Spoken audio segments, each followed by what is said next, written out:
sit there.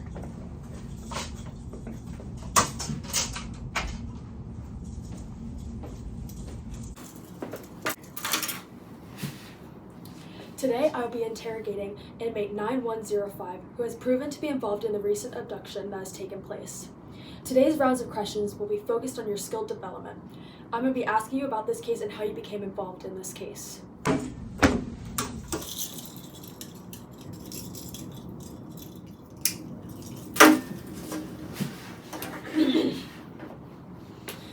Explain what you know about this case. Well, I know 3 rich teenage girls were kidnapped by their Uber driver from a nice house in a wealthy neighborhood. I was involved because I'm good friends with the guy who did it. He decided these girls would be the perfect target to abduct because it was dusk, there was lots of shade, and the house was dark. Super dark. We didn't think he would get caught.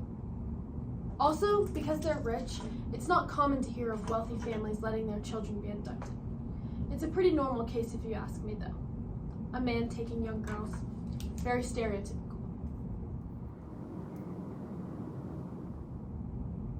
Also, he had weapons in the front seat.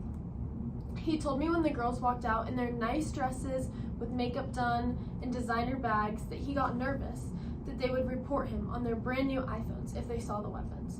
But I guess they didn't notice until it was too late. What weapons did he have?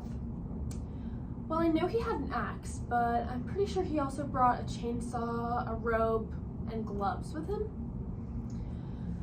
But he did tell me while he was waiting outside, he saw into their bedroom window. He said that there was girly stuff all over the place.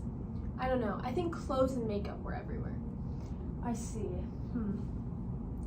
Can you tell me about the planning that went into this? Well, in the beginning, I was very inexperienced.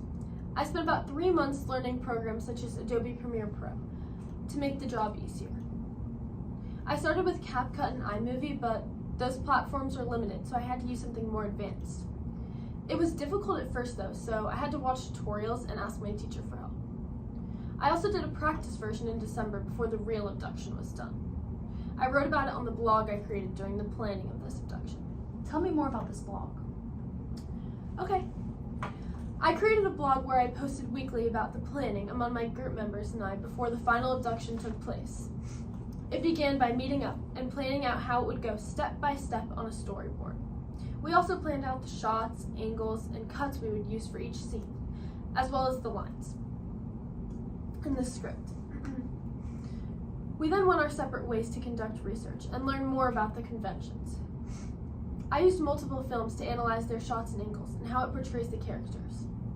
This helped me to have a solid understanding of how to film the abduction occurring. I also researched the crime genre.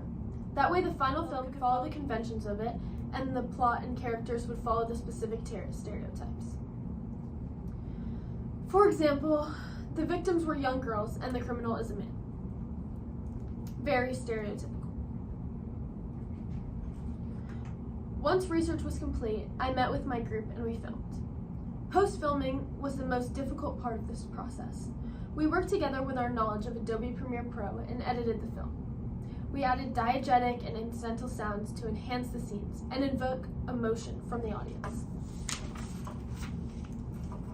For example, there's upbeat music while the girls are getting ready because they're clueless about what's about to happen to them.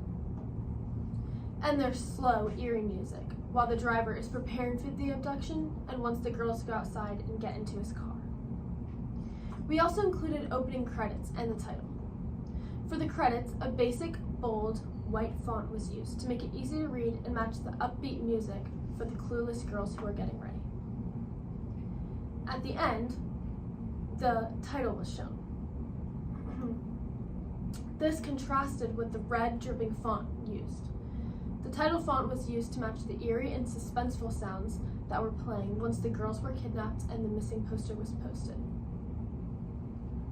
You have answered all my questions. Thank you.